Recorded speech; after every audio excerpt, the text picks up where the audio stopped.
Is ShofarNexus funded by In-Q-Tel or simply a guy in a garage? Many high-tech corporations are started with investment funds from In-Q-Tel or similar entities that are a front for the intelligence community to get their hands into the company and to have a less than subtle influence. It is debated how much influence exists on what are now brand names, such as Google and Facebook. But since we are dealing with smoke and mirror agencies, for us little people, it's just conjecture. ShofarNexus is set before you, offering hypersecurity and privacy. Is this credible? If ShofarNexus has ties to the intelligence community, they can easily come up with marvelous terms to present themselves as your friend, someone who will embrace ideas like "don't be evil," and someone who only has your good in their heart. If the tie exists, there might be some credibility issues. Consider the videos at the ShofarNexus.com website that show how you are tracked with your phone and on the web, and the fraud behind things like the blockchain. You might get the impression that those that want to control you or separate you from your dollars are not happy with this exposure. Consider the article, "Are Tor Holes Intentional?" and you might find this exposure idea a habit. This exposure effort demonstrates the credibility of ShofarNexus. Do you agree? When a crowdfunding effort is made, or there is a request for others to become involved, you should get to know who is behind the project. The ShofarNexus crowdfunding effort is not to help you become rich beyond your wildest dreams, but to build an ecosystem of independent small players that you are invited to be a part of, or to simply fund the development. This sounds like work. There are stories, such as with Hewlett-Packard, that literally started in a garage. How these stories are embellished is again just conjecture. Now consider this garage that was added to a house in the 1990s. In 2017, it was converted into a separate house. This is not the garage where ShofarNexus started, but it is the home and office of the one-man entity that today is ShofarNexus. So we can be clear, ShofarNexus has no ties to In-Q-Tel or the intelligence community, but it is literally simply a guy in a garage. You are indeed being invited to be part of the ShofarNexus effort via crowdfunding or business involvement. Now you should ask, is this guy credible? Here is his history. You decide. Who is the man? It is me, John Kozlowski. I started my venture into electronics in my early teens during the era when vacuum tubes were still dominant, the late 1960s. For me, it was exciting to see two flip-flops in one 14-pin dip using TTL. I think very few have that excitement anymore. However, I was less than enamored with the education system as I wanted to learn. So I completed high school 1 year early and scooped ice cream for many months until I went into the U.S. Air Force as an escape mechanism. I got into communications, which I wanted, but it was secure communications, which was new to me, but it would become me. While my peers were using their newfound income on beer, I was buying books and parts to build things. I did attempt a few courses at the University of California in Riverside. I did gain a grasp of FORTRAN, but more importantly, I got access to the IBM 360/50 computer with 4 megabytes of core, and that was when core was really tiny magnetic cores. This was also my introduction to computer hacking. On more than one occasion, the system was brought down by this teenage semi-student. More importantly, this is where I learned about the cryptography equipment of the day, from the KG13, KW7, KW26, KW37, and KY3. Not only how they worked, but why they worked. I worked at the Combat Operations Center at March Air Force Base during the Cold War, and 2 rooms away from the big screens used to potentially run World War III. The mechanical keys to lock the card readers on our crypto equipment were all the same, and I'm pleased to say I still have one.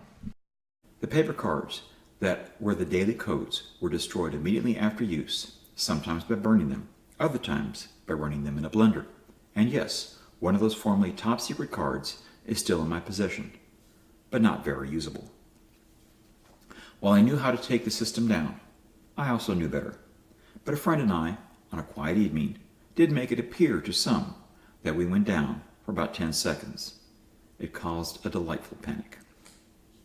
While it quickly became very clear that the Air Force was not for me, I did take an opportunity to spend 2 years in Europe traveling on an installation team. My first 6 months were spent at the Borfink bunker during a massive renovation. I developed a reputation of being odd, a bit insubordinate, but the one who was called on to make things work. Several times I was sent to projects that were just not working right to make them work. My greatest joy was while on a multi-week install in Italy, I was tapped to take charge to get everyone home for Christmas.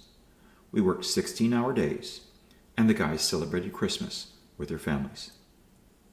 I did a blunder in my haste, and one morning the base commander picked up his special phone only to hear the local radio station.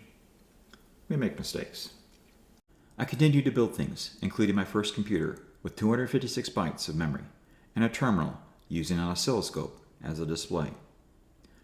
While in Germany, I picked up the August 1977 issue of Scientific American, which had an article describing what we now know as the RSA encryption algorithm. An offer was made to get a copy of the original paper. This one, my interest was strong. My first real job was with Magnavox. I worked on their AgNav system that was used to guide farm equipment through a field long before GPS. More importantly, I developed a second-generation electronic system for Harley-Davidson. This is where I learned about large-volume manufacturing. I was the sole developer on the digital side. It was a single-chip computer with a masked ROM. We don't hear about masked ROMs anymore. The first generation cost over $4, and my design only $2, which saved well over $100,000 per year and paid several years of my salary. Of course, when we got the first few samples of our mass device, I kept one. The itch to be independent was already well developed in me, and another gentleman and I did some serious exploring, but nothing came of it. I did move on to Raquel Milgo for about a year and took their IBM-compatible terminal and did the software to make it a DEC VT52 equivalent, which again refined my understanding of communications. The guy who brought me in had an ulterior motive to connect me to the coin-operated video game industry. It worked, and I spent another year floundering in the industry. Then came Crude. This was the era of Pac-Man and maze games. My game included a different playfield each time, 1 or 2 players with growing tails. It was noticed. Our two-man company, Multi-Amusement, got a $25,000 advance, roughly equivalent to $100,000 in 2018, from Taito America.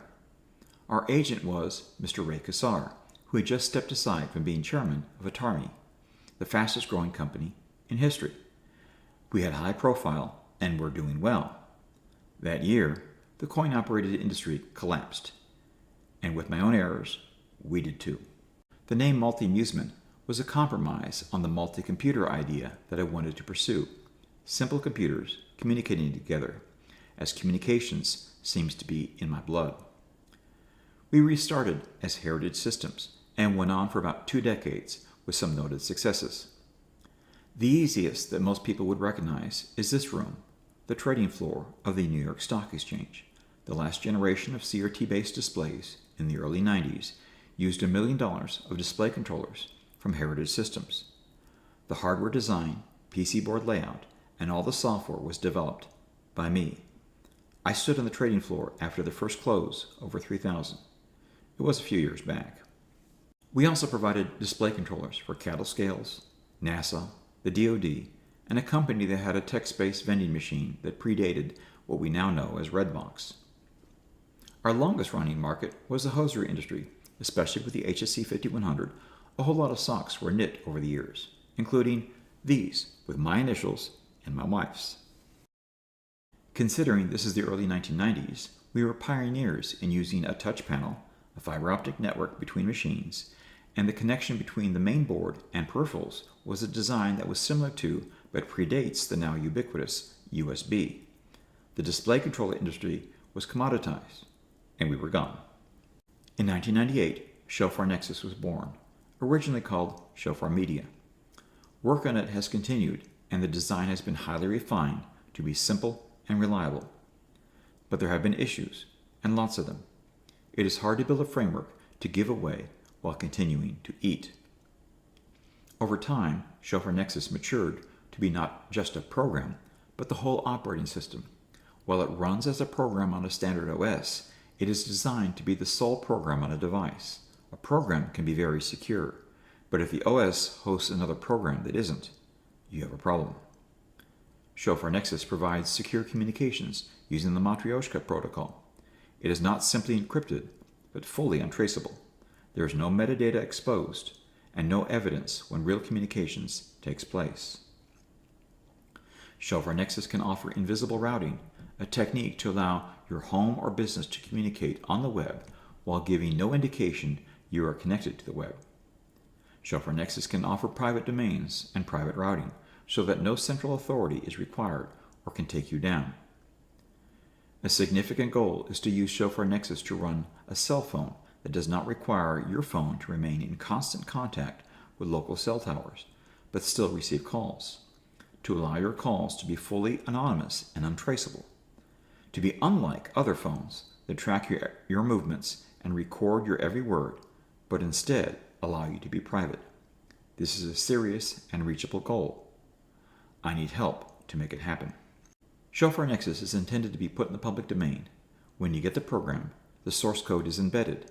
You have it all. You are free to review it or use it to build another program with it. I simply ask that you change the name. ShofarNexus has been funded for several years by being used as the underlying technology for the gas pump portion of RapidRMS to run small convenience stores. Perhaps you have a project that could also use what ShofarNexus has to offer. What is set before you is full disclosure of a man who has many successes and many failures, but remains the consummate engineer working for privacy and tools to proclaim for all. I offer evidence, and you can now decide if I am trustworthy or fraud. Communications privacy is a serious game. For some, it's a matter of life and death. For others, a matter of control. It is not for the squeamish. I can't do it alone. Please consider a modest investment in the crowdfunding effort. Please consider if you want to be a part. I'm in this until my last breath. I'm also 62, so most of my breaths are probably behind me. The time is now. Please consider it.